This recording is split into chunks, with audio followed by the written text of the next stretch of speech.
Most airlines acquire new aircraft through purchases directly from an aircraft manufacturer, or maybe they lean into the leasing market. However, there are also other cases in which airlines acquire aircraft and they're more curious, and sometimes have far more deep-rooted stories in them. That's the case with ANA and their acquisition of the A380. Notice how I didn't use the word order to describe their relationship with the aircraft. That's because ANA and the A380 are a perfect example of a pair that have come together in the most funny way.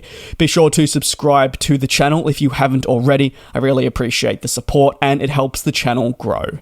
Originally, ANA never intended to order the A380. Instead, the presence of the aircraft in ANA's fleet is actually a direct consequence of the troubles from another airline, Skymark.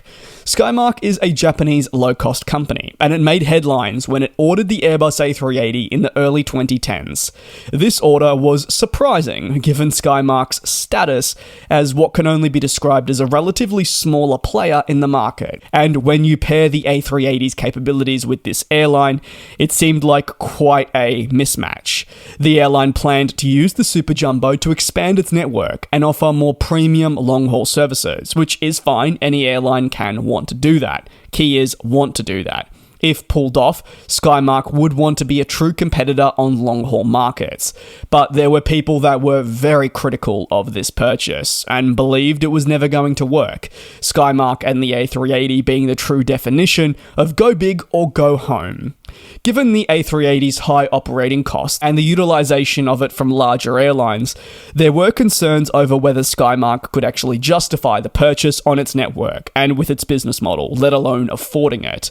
Ultimately, this deal would, spoiler, go on to collapse, with significant financial burdens for Skymark, who were having nothing short of a rough time of it. Airbus responded and knew such a commitment would be unlikely to go through and also result in late payments. Before Skymark's bankruptcy, if we're moving over to ANA, the focus of today's video, they had shown no interest in acquiring the Airbus A380. And no, not even the 747-8. ANA's strategy was focused on more efficient aircraft that were better suited to their global operations. They preferred twin-engine planes from the 777 to the 787 Dreamliner. And even though some 777s are showing their signs of age, for ANA they were a much better alternative. However, the true turning point regarding ANA and the relationship with the A380 came with Skymark's bankruptcy. Why?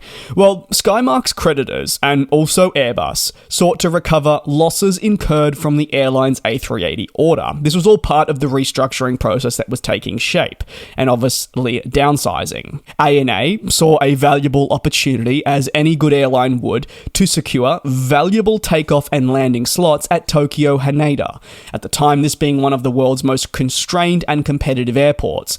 And if an opportunity presented itself to obtain more slots, why wouldn't an airline look to take it? Let alone ANA, who believed it was absolutely crucial in getting these, as they were facing increasing competition from US airlines, who were eager to expand their presence in Tokyo Haneda. The Japanese government preferred, where possible, a more domestic solution. And what I mean by that is, if they could, giving the slots to a company based in their region.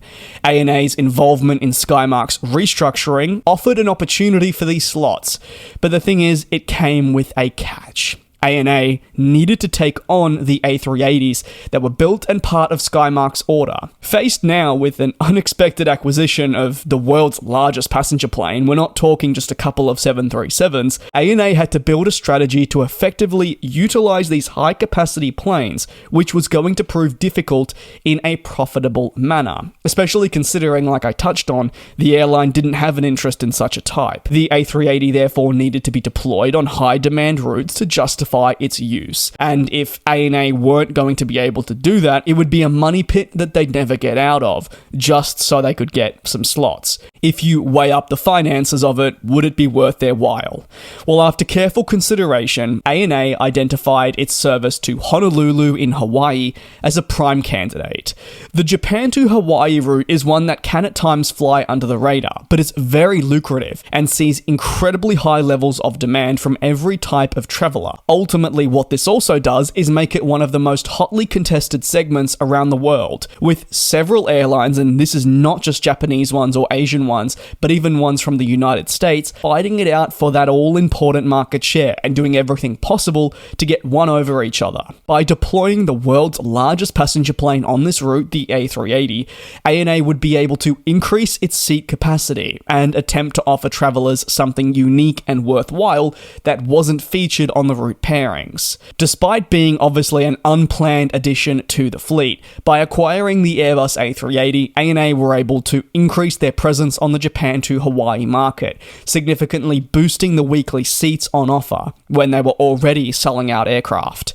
Ultimately, the high capacity of the A380 allowed them to optimize their operations further. Why? Well, by adding these Airbus A380s to the route, if they were operating, say, 4 to 5 flights a day using other wide-body aircraft, these could now be redeployed to other locations. Whether, say, a city that already had an ANA service needed a larger aircraft or potentially a second daily flight, or even it is worth considering that by freeing up these aircraft types, there may have been a city that didn't have an ANA service but could have done with one, and now all of a sudden the airline is able to launch into a market and hopefully make that segment profitable. While the A380 and ANA were a very unlikely duo, and how they came about is quite fascinating to see, the airline wanted all in on those slots. It believed it was an offer in the end too good to refuse if it meant it could have more slots into Haneda.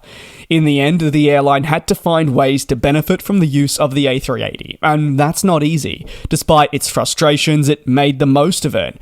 Look at the unique liveries on the aircraft, among other fun initiatives that have been implemented by the airline to really make the most of the situation. And nowadays, when you see those flying turtles in Hawaii, they stand out. I've had the pleasure only last year at seeing this, and trust me, it is a sight to behold, and people flock from right around the terminal to go and see this, and that is the effect ANA wanted. They wanted their A380 experience to go above and beyond, and allow them, in such a hotly contested market, to stand out from the competition. Do you believe now, in 2024, with hindsight, that the deal was worth it? More slots into a crucial airport to fend off competition from US airlines and taking on the Airbus A380. Or are you of the opinion that there was a better alternative that didn't include the A380 for ANA, and maybe it wasn't the right decision in the end? I'd love to hear your take down below in the comments.